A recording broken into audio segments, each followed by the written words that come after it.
right, we have a very easy topic for our life talk today. The topic is really simple. It's the word predator. Predator.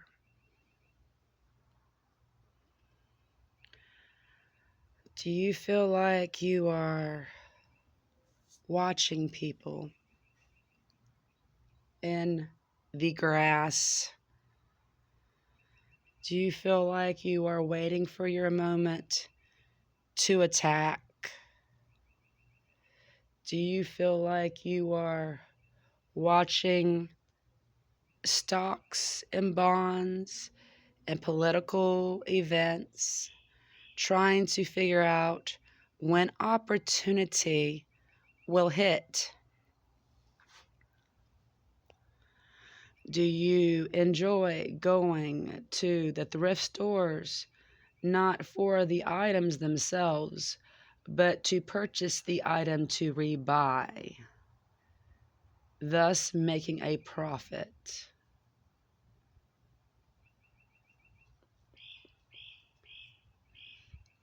Predator.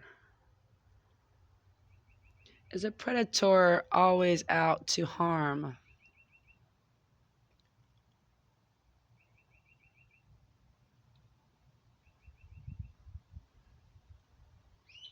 Mostly, no. Not even in the wild. I mean, I understand some cats play with mice.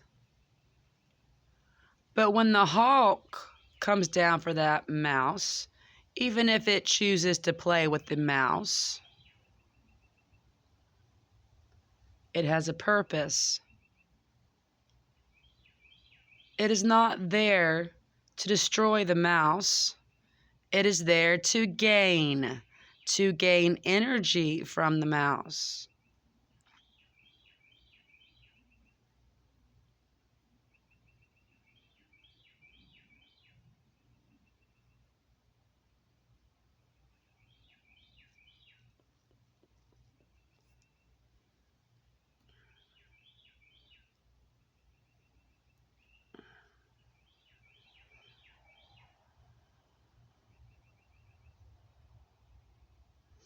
I think about that movie, a cartoon movie based on a book called Watership Down. You have these rabbits,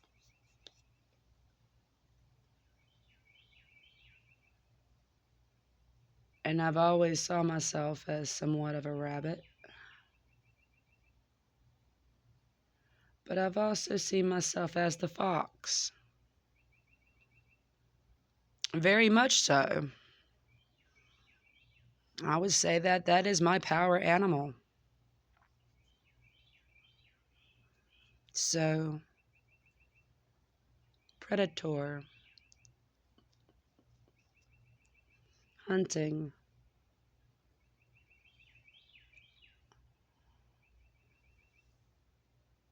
being the spider and laying down the web,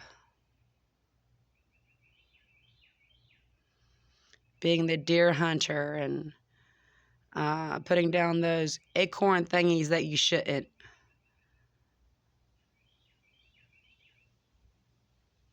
Setting things up for the capture.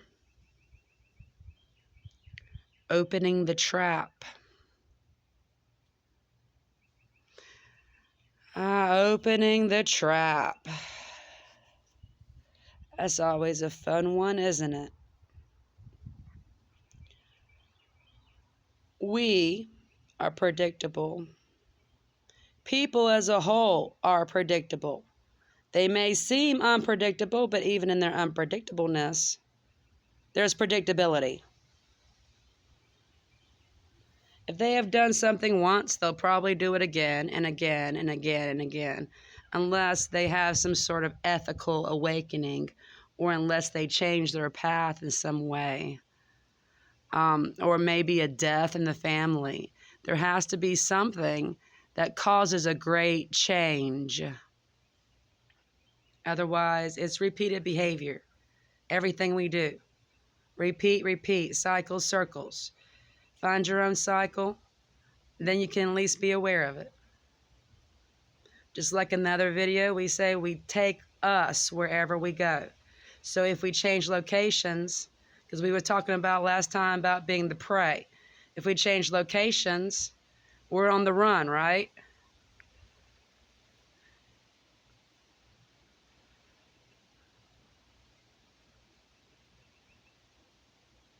Predator and prey. And last time I asked, what is hunting you? Hunting you down. This time I'm asking you what you are trying to get.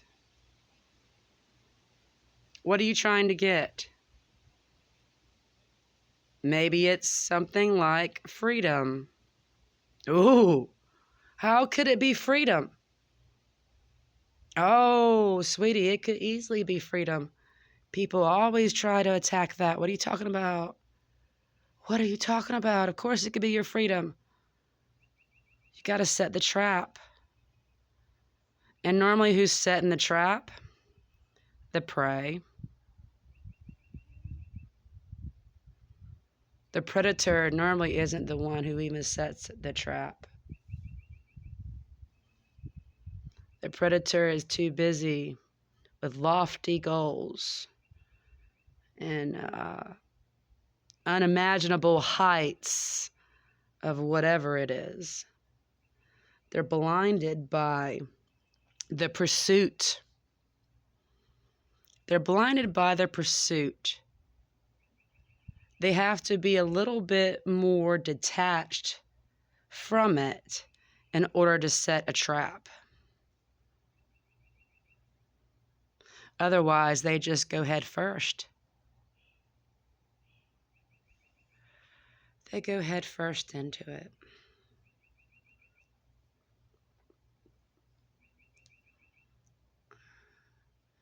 The dedication page we were talking about previously. She contacted me and said, oh, please don't take me out of the dedication. And I do realize it was somebody else's mess that made me go, oh shit. But I had been working so much. I had been working on getting it done, taking all of them and wiping her out of the dedication. And while I was doing that, I also took time for some edits that have already been previously marked in the books so I could get that done and feel very productive. And literally, it took hours. And 6 o'clock rolled around, and I had promised Zach we'd go to church. So I go to church, and what is the preacher preaching about? Threats. He mentions threats. He's talking about depression. And just before I left at 3 o'clock, because I told you I worked hours, I normally don't underestimate. Maybe I started working on around 11 or 12.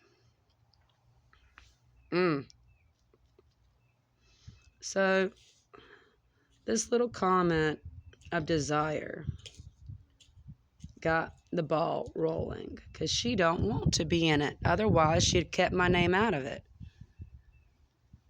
But what was she fussing about? The city. In some ways, it had nothing to do with me. And I guess I shouldn't take it personally. I guess I should see it as a form of advertisement. There's my name. I'm like Madonna. You only have to use one name to call me.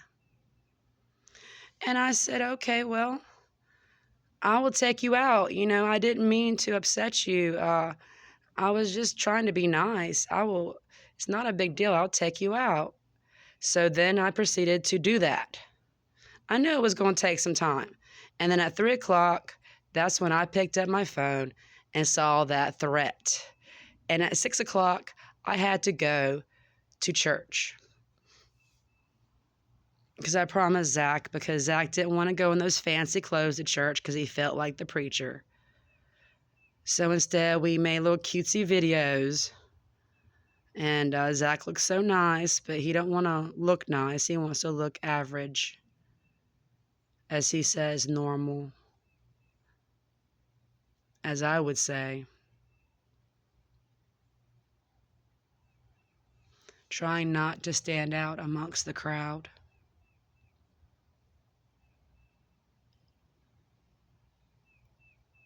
And so the work I had done, I'm not going to undo that work. That was several hours of work. And then I ran upon something, and I'm not sure how long it's going to hold, but it is sort of scary. My novel, the 8th one in one of my series, is locked.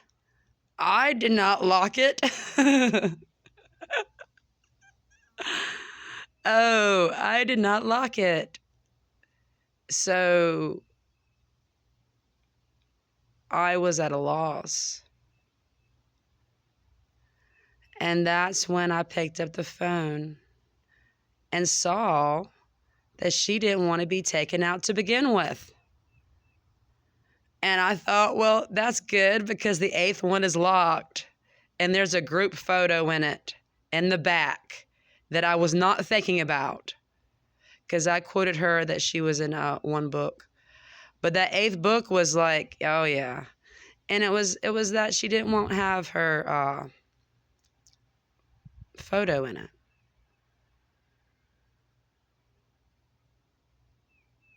Now, we all know that if you're not protected by the school system or by a doctor's office, HIPAA rules don't apply to you. But I did think about, the fact of there being a difference between people who sign something for my old company, right, and my books being underneath my company's name, as opposed to someone who did not sign this waiver for my company a long time ago. And I did think about that. I did think, well, maybe I should just do family and people who were in the company. And I don't really think friends are going to come after me because, it's a dedication. But I went ahead and wiped out some of the pictures just for good measure because it was supposed to be something nice.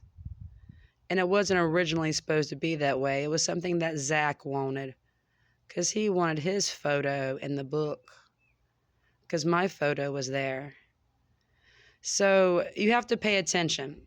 Good intentions can lead to you think you're doing good, but... And these are the stories I have to tell. But never again will I tell about the porn box. That was too much. Good deeds, puh.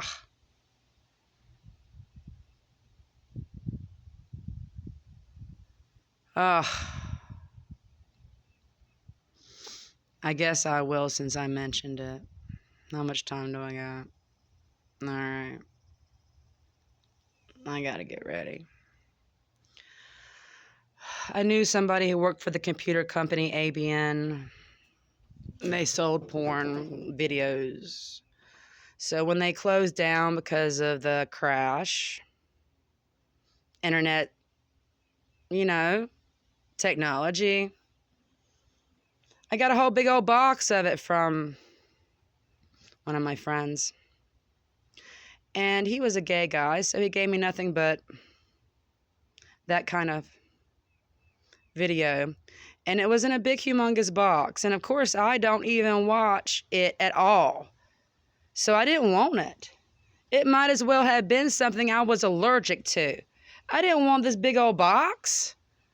So it just happened that Molly, a fan, hey Molly, that Molly saw the box and asked about it. And I said, oh, girl, you can have it. Please just take it. Because I had it over at Radley's house because I was refusing to take it home. So she took it off with her. And then we were over there having fun, and Molly noticed there was a bunch of people. Molly wanted to call me and talk to me about it. Wanted to see if people wanted to come over and watch the video I gave her. No, they don't want to watch your video, Molly. But then everybody had heard me talk to Molly. And I was like, what video? What video did you give her? And we had plans, but our plans involved money. We're just going to go spend some money. We're just going to spend too much money because I was fine just eating buttered popcorn. But they decided that watching a free movie was better than watching a movie in the theater. So that's fine, people who went to Molly's house and saw that trash. You didn't know what you was getting into. Don't come tell me about it. But of course they had to come tell me about it. Something about hitting underneath the grind area. Yeah, that kind of stuff. Kind of stuff that apparently you see on America's Funniest Home Videos, but it's not like that. It's supposed to be some sort of enticing, pleasurable experience. Well, it wasn't for them. It was painful because they were a bunch of men. Congratulations. Congratulations on looking for an opportunity. Sometimes the opportunities that you try to find, someone's already set a trap for you. I mean, you find yourself in this bad situation and you're looking at someone like me or someone else and you're saying, what did I get myself into? And we try to tell you, we say, well, we told you. We told you there wasn't a good opportunity there. Predator. Why do we always got to be hunting something? Hunting something cheaper, hunting something better, hunting something more fabulous. More fabulous for who? And don't you know you can't keep it when you're gone?